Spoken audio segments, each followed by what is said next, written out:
اللہ رب العالمین والصلاة والسلام علی حبیبہ محمد وآلہ وصحبہ اجمعین۔ اتنی بہو نہیں کھولے بھائی، خبریں نمازنا ذرا جھل کے رکھے کرو، انہیں کھول چھوڑنے سارے جواز گونج دی لاک کرو تو آزان والے منع کرو۔ خیر میری ایڈجسٹ ہونا بس وہ تو لڑکے جس لیے اذان دے دیں ذرا کر۔ الحمدللہ رب العالمین والصلاة والسلام علی حبیبہ محمد وآلہ وصحبہ اجمعین۔ اعوذ باللہ من الشیطان الرجیم، بسم اللہ الرحمن الرحیم۔ ان الدین عند اللہ الاسلام۔ اللہم سبحانک لا علم لنا الا ما علمتنا انک انت العلیم الحکیم۔ مولا صلی وسلم دائما ابدا علی حبیبک من زانت بہ السرور۔ اسلامی سال کی ابتدا ہے، ماہ محرم ہے، اور یوں تو اسلامی تاریخ کا ایک ایک دن قربانیوں سے معمور ہے، اور اسلامی سال کی ابتدا محرم سے ہے تو اس کا اختتام ذی الحج پہ ہوتا ہے، اور دوران سال کا کوئی دن بھی ایسا نہیں جس میں جعفر و شان اسلام نے احقاق حق کے لیے ظلم جور ستم کے مقابلے میں جانے نظر نہ کی ہوں۔ لیکن اس ایک خاص واقعہ کو، جسے ہم واقعہ کربلا کے نام سے جانتے ہیں، اتنی زیادہ شہرت کیوں ملی؟ 1350 برس بعد بھی اس ایک واقعے کو خاص طور پر یاد کیا جاتا ہے۔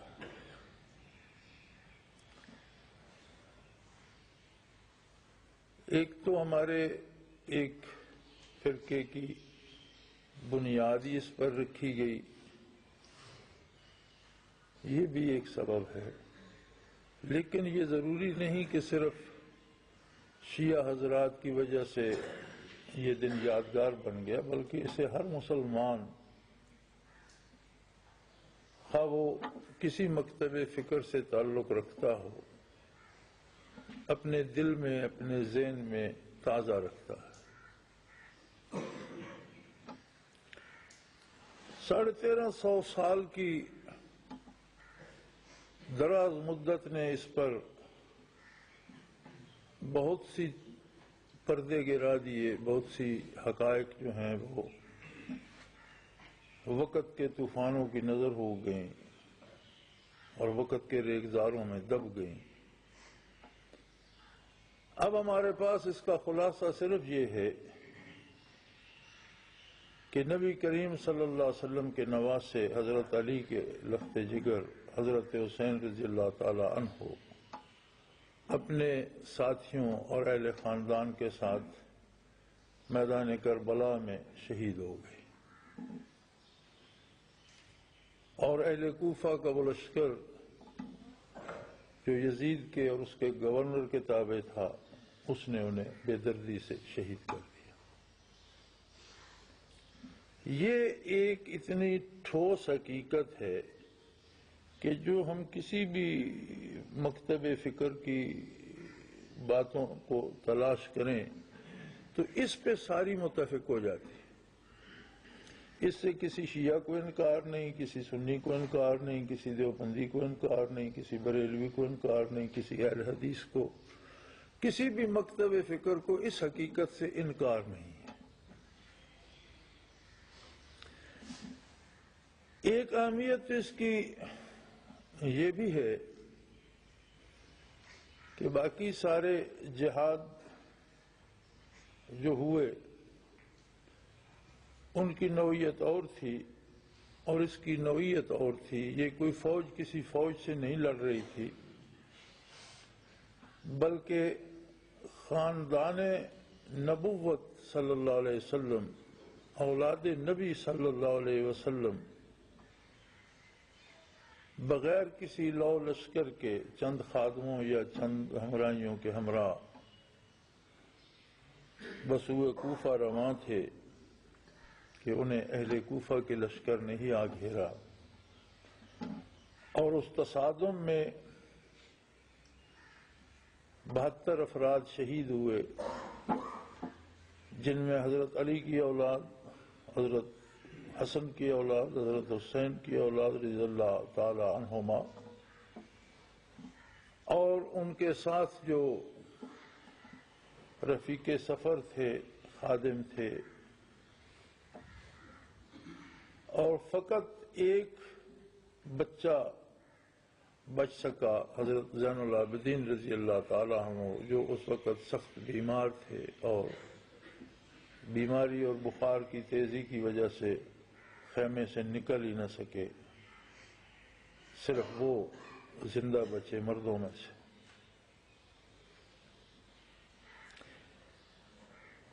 اس کی تاریخی اہمیت اس لیے بھی زیادہ ہو گئی کہ نبی کریم صلی اللہ علیہ وسلم کی اولاد تھی، آپ کے نواسے تھے، آپ کی نواسیاں تھیں، ان کی اولاد تھی، خاندان رسالت مآب صلی اللہ علیہ وسلم تھا. اور یہ بڑی عجیب بات ہے کہ کسی کافر لشکر نے ان پر یلغار نہیں کی، کسی دشمن طاقت نے انہیں شہید نہیں کیا. یعنی عجیب تر بات یہ ہے کہ جو لوگ ان کے خون کے ذمہ دار ہیں وہ بھی اسی نبی آخر الزمان صلی اللہ علیہ وسلم کو نبی ماننے کے دعوے دار بھی ہیں، اسی کی امتی ہونے کے دعوے دار بھی ہیں. تو یہ حادثہ ان دو نوعیتوں میں سے بالکل مختلف تھا. ایک تو یہ کہ خانوادہ نبوت کو تحقیق کیا گیا، اور دوسری بڑی بات، یہ عجیب بات ہے کہ قاتل جو ہیں وہ بھی اسی نبی کا کلمہ پڑھنے کا دعویٰ کرتے ہیں.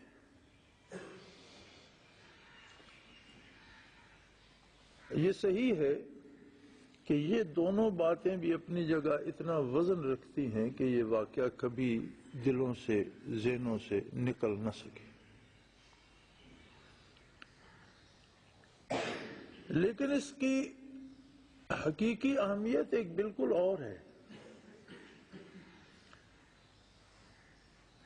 اگر آپ تاریخ اسلامی کو دیکھیں تو نبی کریم صلی اللہ علیہ وآلہ وسلم نے جو اشخاص پیدا فرمائے، اور آپ صلی اللہ علیہ وسلم کے بعد جب عہد خلافت راشدہ آیا تو وہ ایسے لوگ تھے جن کے سامنے رضائے باری تھی اور مخلوق کی بہتری تھی. اقتدار کا نشہ نہیں تھا. تاریخ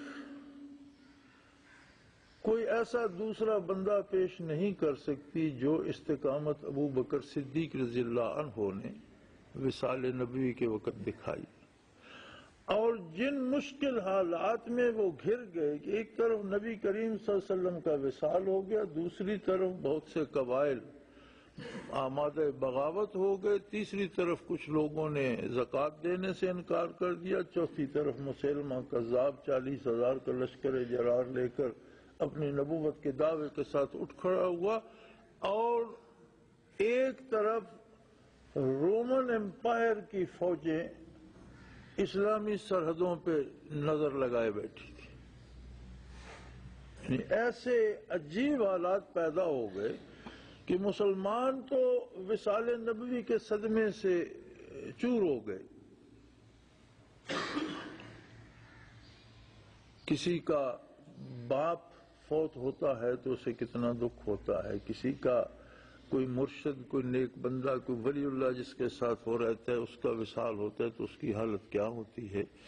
تو جو لوگ محمد الرسول اللہ صلی اللہ علیہ وسلم کے ساتھ ہر آن رہتے تھے، آپ صلی اللہ علیہ وسلم کے وصال پر ان کا حال کیا ہوا ہوگا، یہ شاید کوئی دوسرا بندہ ان کے علاوہ سمجھ ہی نہ سکے.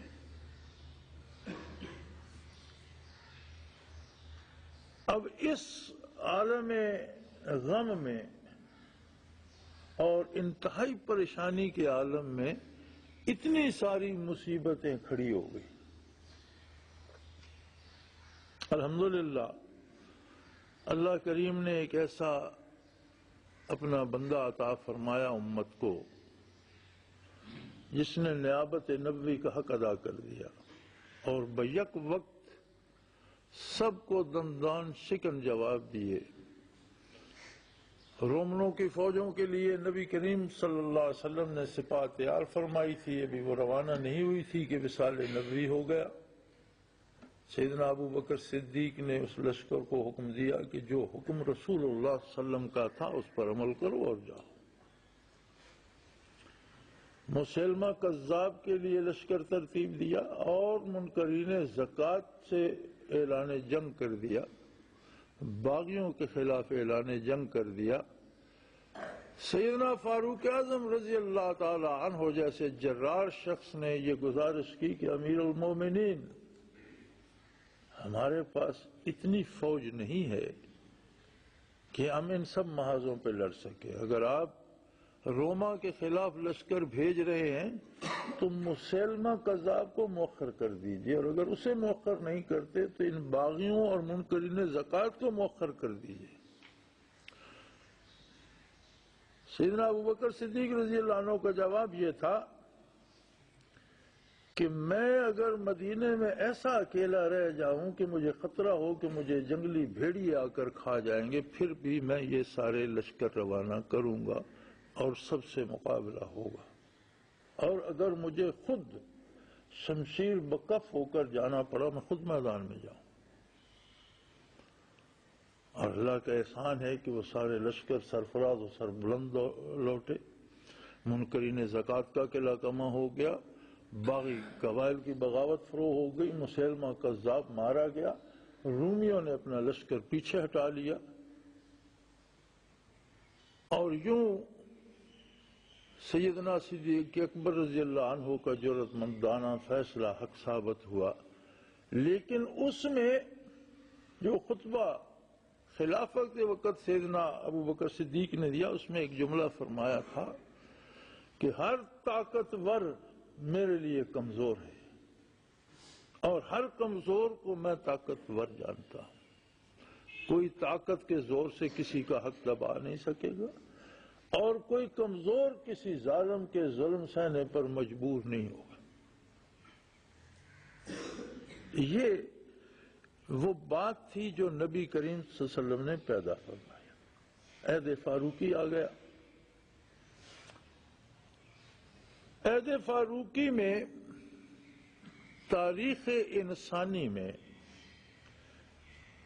کسی حکمران نے جتنے علاقے فتح کیے ان سب میں سے سب سے زیادہ علاقے فتح ہوئے سیدنا عمر فاروق رضی اللہ عنہ کے. ایک فہرست ہے جس میں سکندر اعظم بھی ہے، جولیس سیزر بھی ہے، دوسرے فاتحین بھی ہیں. ایسے لوگ جو فاتحین عالم کہلاتے ہیں وہ بھی ہیں. اس تاریخ کی جو دستاویز ہے اسے آپ دیکھیں تو کسی نے 50,000 میل، کسی نے 1,00,000 میل علاقہ فتح کر لیا، کسی نے 2,00,000 مربع میل علاقہ فتح کر لیا، کسی نے 6,00,000 مربع میل تک فاتحین عالم ملتے ہیں. ایسے حکمران ملتے ہیں جن کے عہد میں 6,00,000 مربع میل علاقہ. اب اس سے آگے کوئی نہیں ملتا. پھر فاروق اعظم ملتے ہیں جن کے عہد میں 26,00,000 مربع میل علاقہ فتح. 6 اور 26 کا فاصلہ ہے فاتحین عالم میں اور فاروق اعظم رضی اللہ تعالیٰ عنہ. فاتحین عالم جہاں سے گزرے شہروں کا راہ کا ڈھیر کر گئے.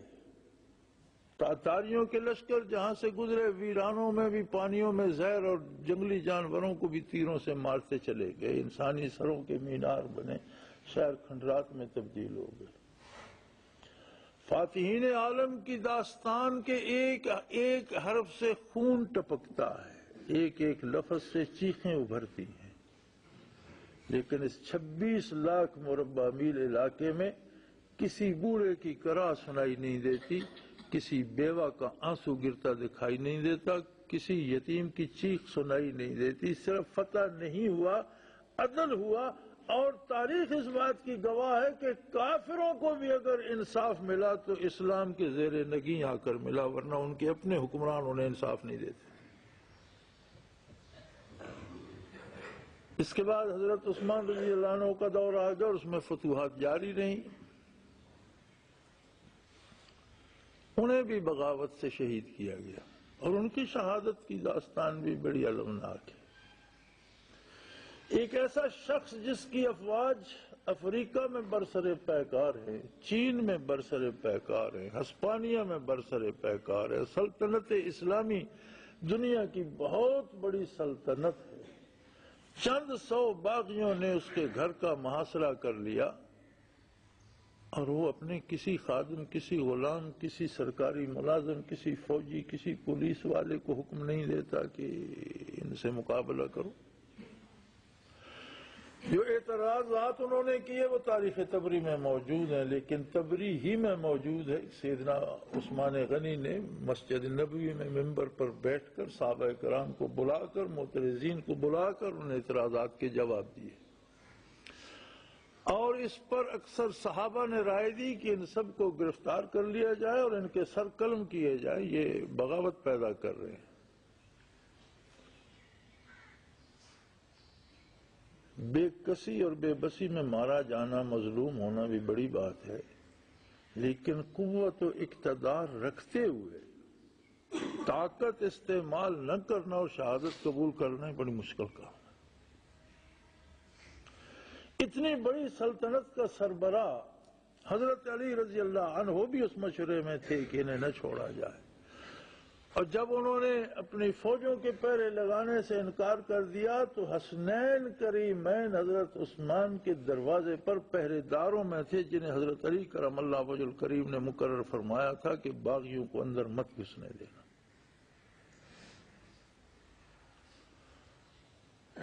اور انہیں کہا گیا کہ آپ انہیں سزا دیں، فرمایا نہیں، میں مدینہ النبی میں قتل و غارت نہیں چاہتا، میں نے ساری عمر اس امن کے گہوارے کے لیے جستجو کی ہے، تلاش کی ہے اور اسے بسایا ہے، میں اس میں خون نہیں گرا سکتا۔ پھر یہ مشورہ دیا گیا کہ آپ حرم نبوی سے، مدینہ منورہ کے حرم سے باہر تشریف لے جائیں، یہ بھی باہر آ جائیں گے، ان سے نبڑ لیجئے۔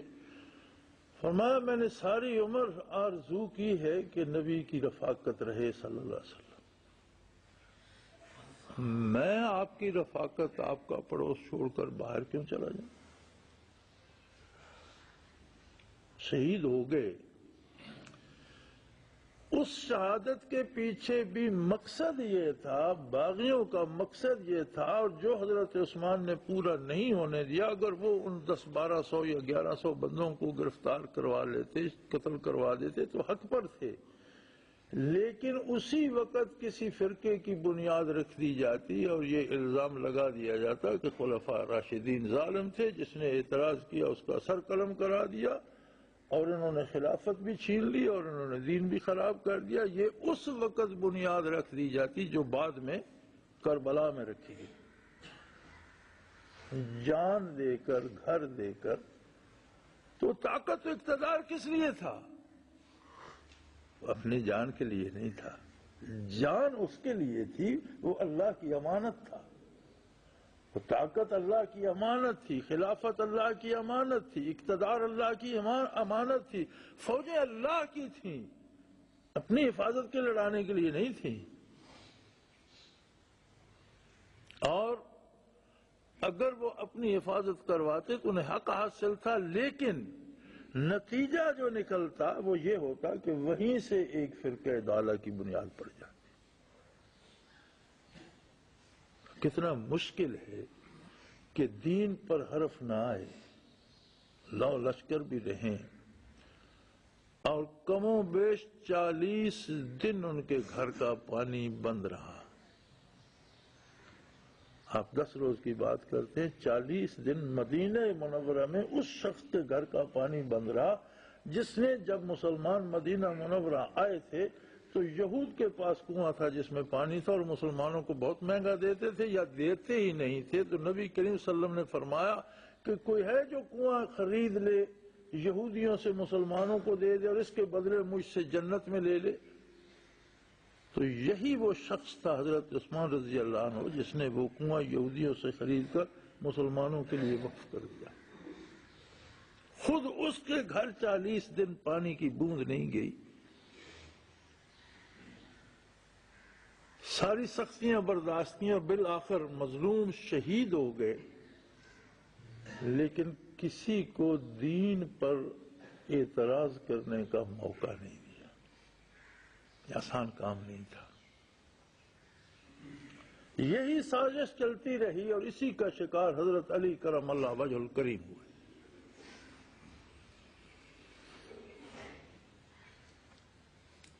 پہلے اب ان کے خون کے دعوے دار بن گئے حضرت امیر معاویہ رضی اللہ تعالی عنہ، جو سیدنا فاروق اعظم رضی اللہ عنہ کی طرف سے شام کے گورنر مقرر تھے، عہد عثمانی میں بھی گورنر رہے۔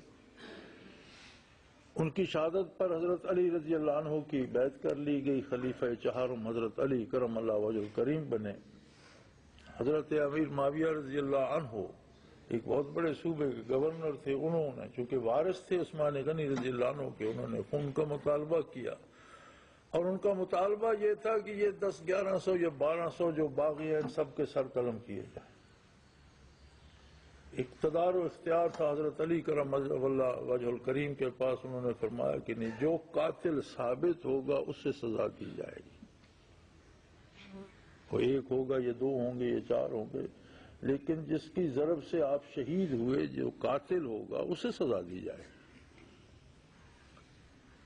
اس پر مقام صفین میں آپ روبرو بھی ہوئے، حضرت امیر معاویہ رضی اللہ عنہ کے ساتھ بھی اپنے صوبے کا لشکر تھا، حضرت علی کرم اللہ وجہ الکریم بھی تشریف لے گئے، لیکن ان لشکروں کا عالم یہ تھا کہ لوگ نماز حضرت علی رضی اللہ عنہ کے ساتھ پڑھتے تھے اور کھانا امیر معاویہ رضی اللہ عنہ کے پاس کھاتے تھے۔ بعض صحابہ کا عالم یہ تھا، تو کسی نے پوچھا بھی یہ تو دونوں لشکر مقابلے میں پڑے ہیں، آپ نماز ادھر پڑھتے ہیں کھانا ادھر کھانا؟ انہوں نے فرمایا نماز وہ مزے کی پڑھاتے ہیں، کھانا اس لنگر پہ مزے کا ہوتا ہے۔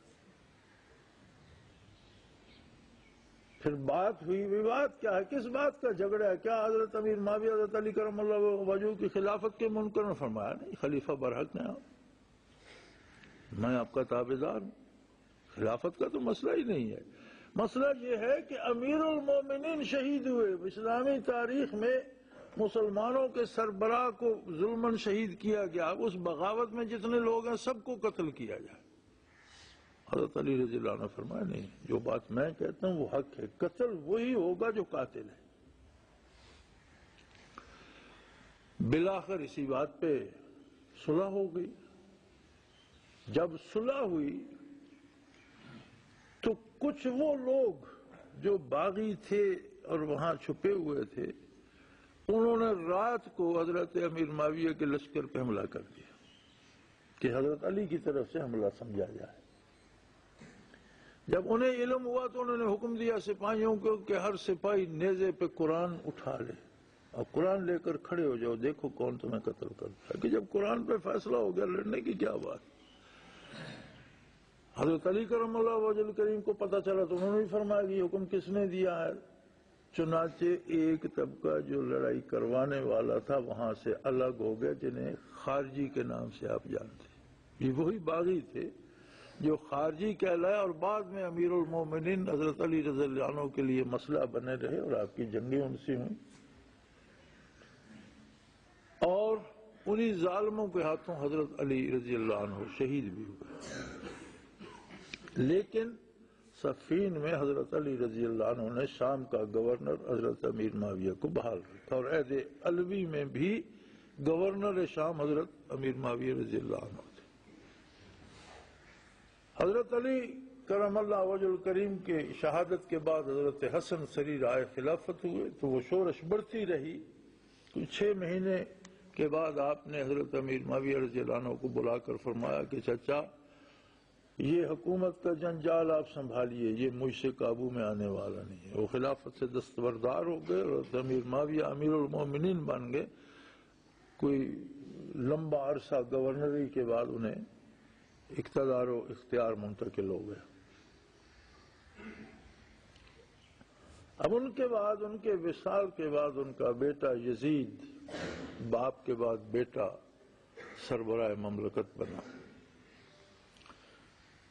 اور اسے حضرت امیر معاویہ رضی اللہ عنہ نے ولی عہد نامزد بھی کر دیا تھا۔ اکابر صحابہ سے اپنی زندگی میں اس کے لیے عہد بھی لیا تھا، لیکن وہ وقت وہ تھا جب قسطنطنیہ پر حملہ کرنے کے لیے حضرت امیر معاویہ رضی اللہ عنہ نے لشکر بھیجا۔ اس کا کمانڈر یزید تھا، اور یزید کے ماتحت لڑنے والوں میں حسنین کریمین شامل تھے، اور یہی یزید تھا کہ حضرت ابو ایوب انصاری رضی اللہ عنہ اس معرکے میں شہید ہوئے، تو انہوں نے حکم دیا، انہوں نے وصیت کی کہ شہر کے جس قدر قریب ہو سکے، قسطنطنیہ کے جتنا قریب ہو سکے مجھے دفن کیا جائے۔ چنانچہ لشکر اسلام ان کی میت لے کر شہر پناہ تک گیا، شہر کی دیوار تک گیا، اور شہر کی دیوار کے ساتھ دفن کر دیا۔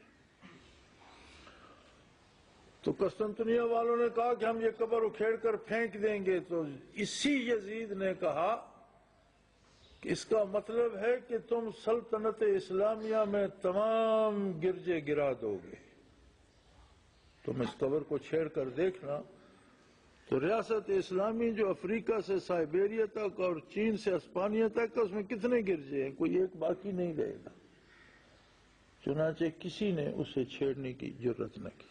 قسطنطنیہ پر حملے اس لیے ہوتے رہے کہ نبی کریم صلی اللہ علیہ وسلم نے بشارت دی کہ اس مسلمانوں کا جو لشکر قسطنطنیہ کو فتح کرے گا وہ سارے جنتی ہوں گے، لیکن بعد میں آ کر سلطان محمد فاتح رحمۃ اللہ علیہ کے ہاتھوں فتح۔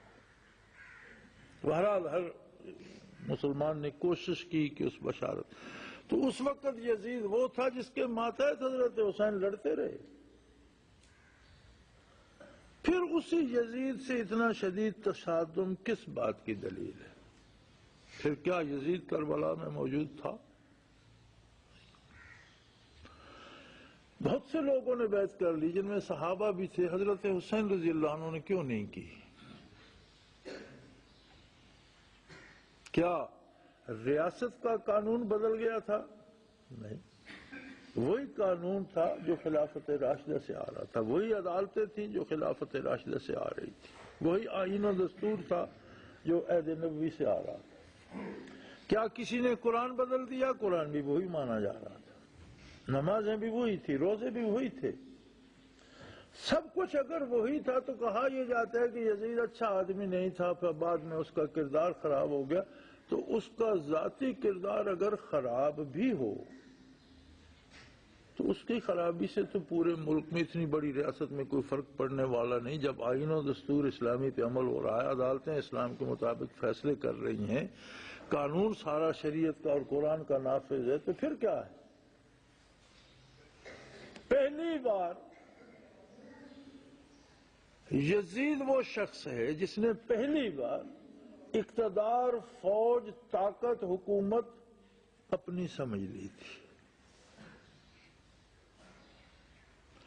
اگر یہ فیصلہ، اگر یہ خیال، اگر یہ صورتحال حضرت امیر معاویہ رضی اللہ عنہ کے عہد میں ہوتی تو حضرت حسین انہی سے لڑ چکے ہوتے۔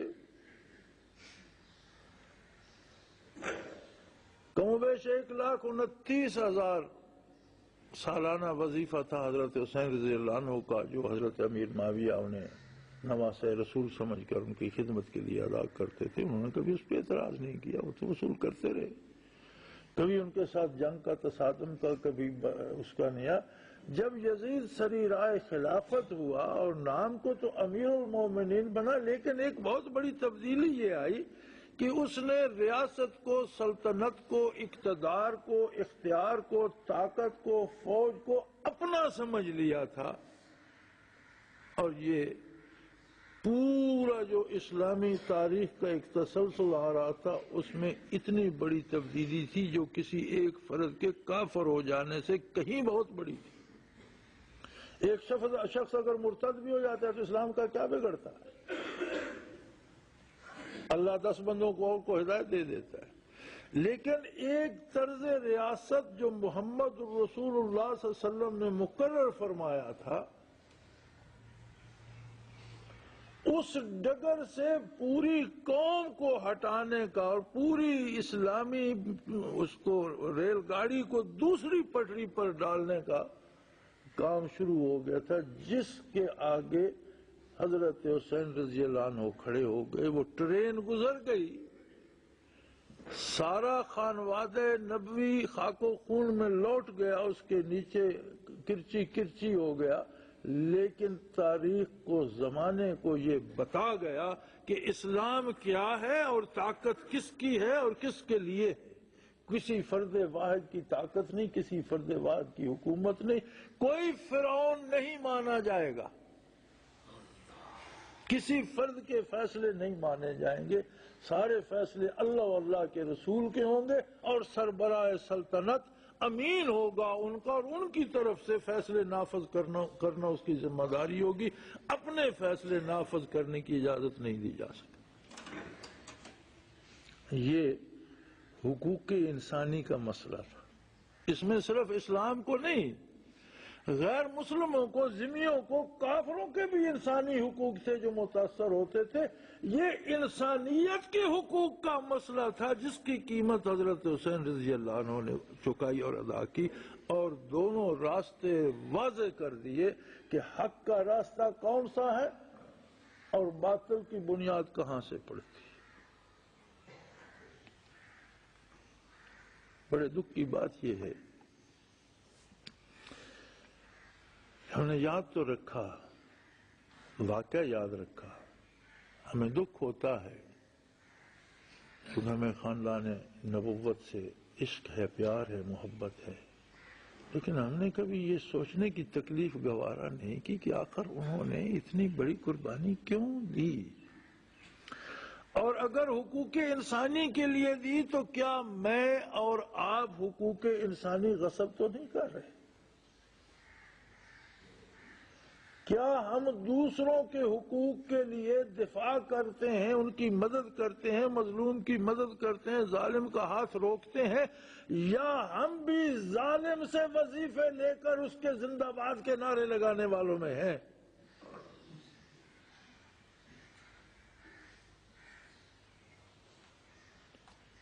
گزشتہ نصف صدی سے زیادہ عرصہ، 56 برس گزر گئے،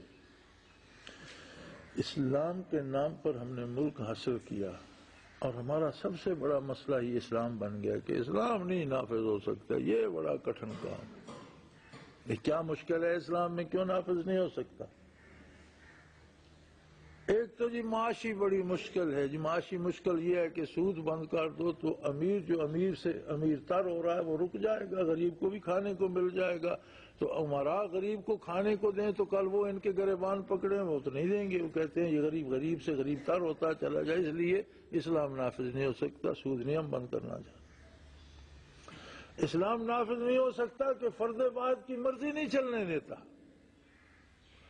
سارے لو لشکر، سارے سرکاری وسائل، ساری فوجیں، ساری حکومت، سارے خزانے ایک شخص کی حفاظت کے لیے اور اس کی ثوابدید کے لیے ہے، باقی کسی کا کسی سے کوئی جو سر اٹھائے اس کا سر قلم کر دو، جو بات کرے اس کی زبان کاٹ دو۔ میں نہیں کہتا، آپ فیصلہ کریں کیا یہ حسینیت ہے، یہ یزیدیت ہے۔ بڑے بڑے جبہ و دستار اور عمامے باندھے ہوئے، عصا اٹھائے ہوئے جو لوگ زندہ باد کے نعرے لگا رہے ہیں، یہ کس لشکر میں، کس صف میں کھڑے؟ اور ہم جو یا تو کوئی مجلس سجلس پڑھا کر یا جا کر ماتم کر کے یا گھر میں دیگ پکا کر بے فکر ہو جاتے ہیں، کیا ہم نے اس قربانی کربلا کا حق ادا کر دیا؟ بس اتنی سی بات تھی۔ کہ یہ چند مسکینوں میں چاول پکا کر بانٹ دو، یہ چند لوگوں کو حلوہ کھلا دو، یہ 2 ختم قرآن مجید کے کر دو، یا پھر گلی میں جمع ہو کر شور شرابہ کر کے رو پیٹ کے گھر چلے جاؤ، قصہ ختم ہو گیا۔ کیا یہ مقصد تھا اتنی بڑی عظیم قربانی؟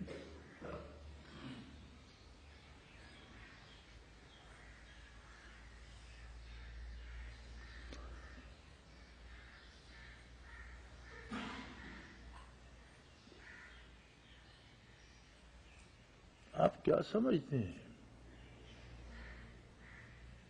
کہ آقا نامدار صلی اللہ علیہ وسلم کے خون کی اہمیت و عظمت کیا ہے؟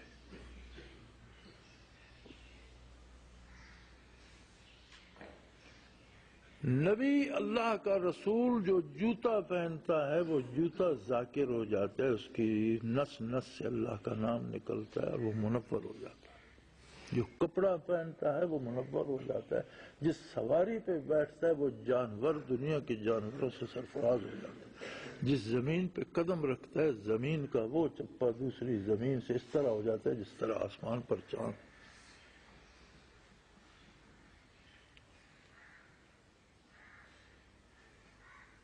اور اللہ کا وہ رسول صلی اللہ علیہ وسلم جس پر شجر و حجر درود پڑھتے ہیں، جس طرف رخ فرماتے ہیں پتھر بھی صلاۃ و سلام پڑھتے ہیں، درخت بھی صلاۃ و سلام پڑھتے ہیں۔ اللہ کا وہ رسول جس کے در پہ فرشتے آتے ہیں تو اندر آنے کی اجازت لیتے ہیں۔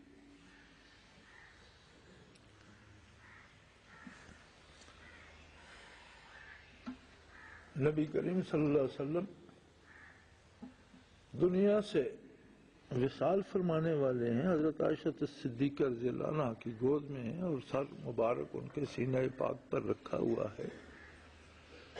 حضرت فاطمہ رضی اللہ عنہ صاحبزادی رسول جگر گوشے رسول پاس ہیں، اور گلی سے آواز آتی ہے یا رسول اللہ اندر آنے کی اجازت ہے؟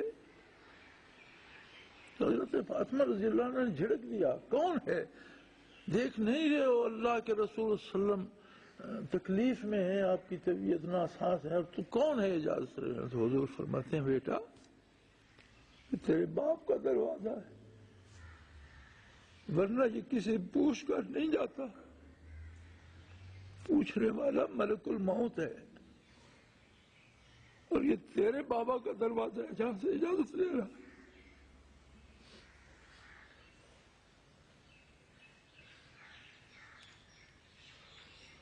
اب اللہ کے ایسے بندوں کو جو اس گھر کے باسی ہوں، لبے دریا ظلم سے جور سے بھوکا پیاسا بے کس بنا کر شہید کر دیا جائے،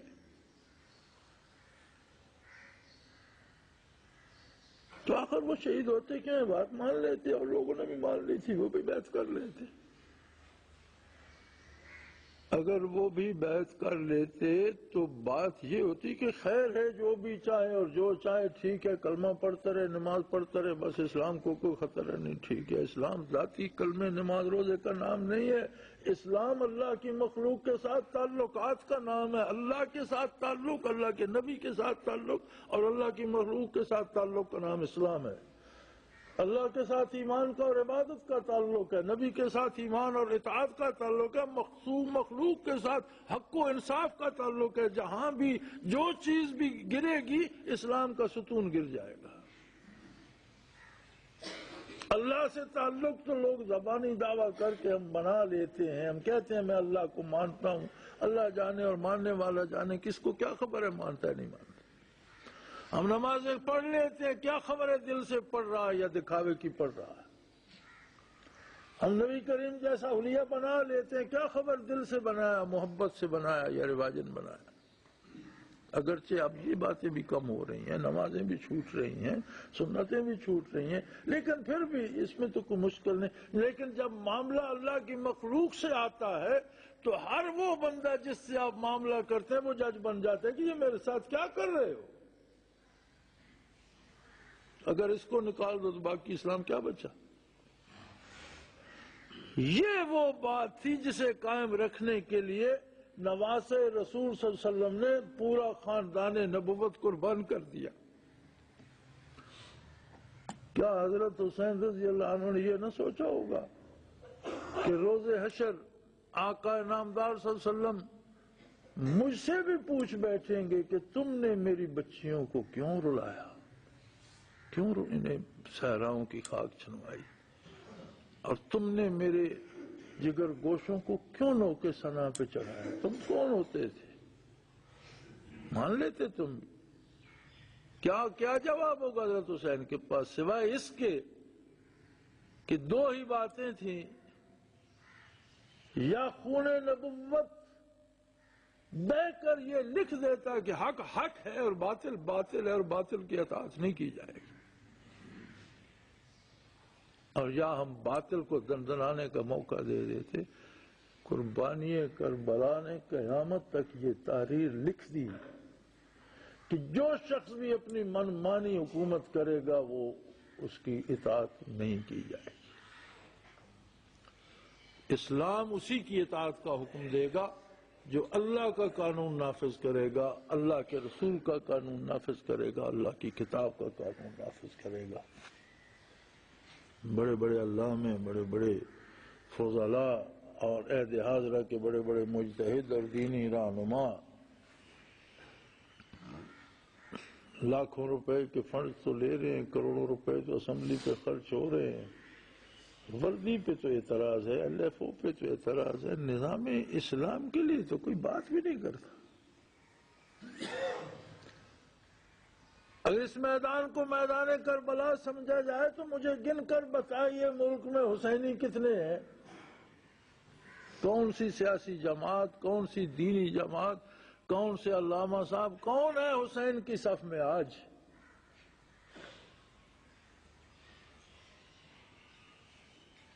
تو یہ ڈھول بجانے سے، مرثیے پڑھنے سے، دیگیں پکانے سے بات نہیں بنی۔ اس کا مطلب ہے کہ ہم نے اس قربانی کی اہمیت کو سمجھنے کا تکلف ہی نہیں کیا۔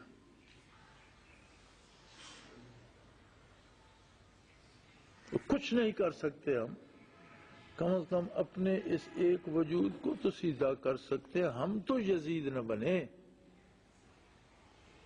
یہاں تو ہر فرد میں کسی میں چھوٹا کسی میں بڑا یزید چھپا بیٹھا ہے،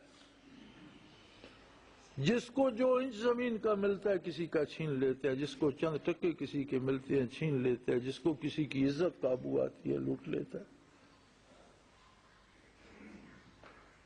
تو کربلا ایک سانحہ، ایک واقعہ، ایک حادثہ نہیں ہے۔ میں یہاں سے سڑک پر نکلتا ہوں، گاڑی آتی ہے، ٹکر لگتی ہے، مر گیا، یہ حادثہ ہے۔ ایک گاڑی کو روکنے کے لیے سینہ تان کے کھڑا ہو جاتا ہوں کہ نہیں گزرنے دوں گا، وہ اوپر سے گزر جاتی ہے، یہ حادثہ نہیں، یہ ایک واقعہ ہے۔ اس میں کوئی جذبہ ہے، کسی کا کچھ جذبات ہیں، کوئی بات ہے، کس چیز نے اسے کھڑا ہونے پہ مجبور کر دیا۔ کربلا سانحہ نہیں ہے، حادثہ نہیں ہے، واقعہ ہے۔ عمدن جان بوجھ کر لیتے، بحث جھگڑا ختم ہو جاتا، کیوں نہیں کی؟ اس لیے نہیں کی کہ اس عالم میں اس سوچ کے بندے کی بیعت نہیں کر۔ اگر میں بھی بیعت کر لوں تو قیامت تک لوگ من مانیاں کرنے کا ایک دروازہ کھول لیں گے، یہ بات نہیں مانی جائے۔ آج کون سنتا ہے اللہ کی؟ کون مانتا ہے نبی کے فرمان کو؟ کون دین کی پرواہ کرتا ہے؟ اور کون ہے اسے روکنے والا؟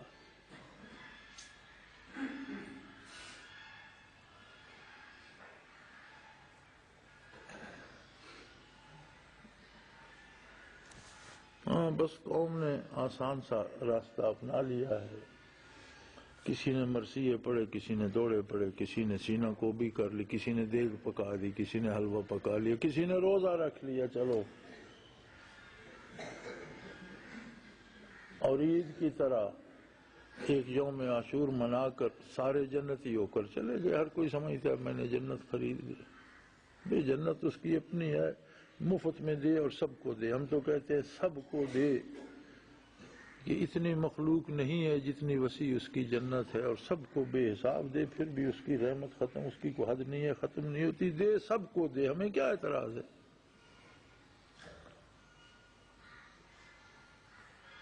لیکن اس کا اپنا فیصلہ ہے کہ راستہ ایک ہی ہے جو محمد رسول اللہ کے قدموں سے ہو کر گزرتا ہے۔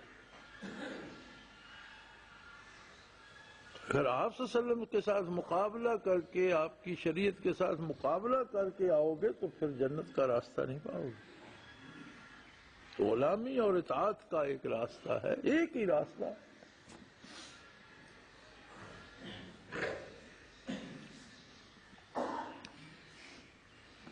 تو میرے بھائی، محرم تو ہر سال آتا ہے، ہنگامے بھی ہر سال ہوتے ہیں،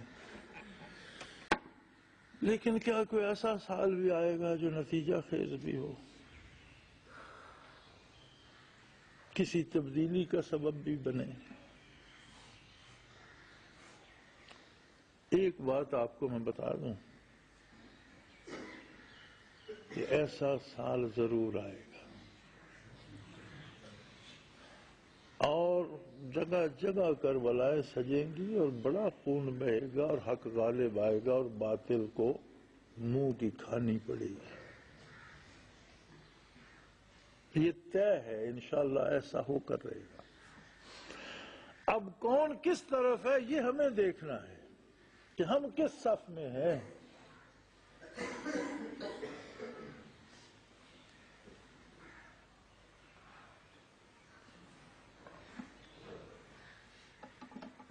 حسن نثار نے ایک شعر کہا تھا کہ میرا حسین ابھی کربلا نہیں پہنچا، میرا حسین ابھی کربلا نہیں پہنچا، میں حر ہوں مگر لشکر یزید میں ہوں۔ حضرت حر رضی اللہ عنہ عین کربلا میں کوفیوں کا لشکر چھوڑ کر حضرت حسین کے ساتھ شامل ہو گئے، ان کے ساتھ شہید ہو گئے۔ تو اس نے کہا میں حر ہوں مگر لشکر یزید میں ہوں۔ تو میں نے ایک شعر کہا تھا کہ میرا حسین سدا کربلا میں رہتا ہے۔ کربلا کو ایسا واقعہ نہیں کہ کوئی آگے، یہ تو ہر لمحہ بپا ہے، ہر لمحہ زندگی کا کربلا ہے کہ آپ کس طرف جا رہے ہیں۔ میرا حسین سدا کربلا میں رہتا ہے، میں حر ہوں کسی یزید کا غلام نہیں۔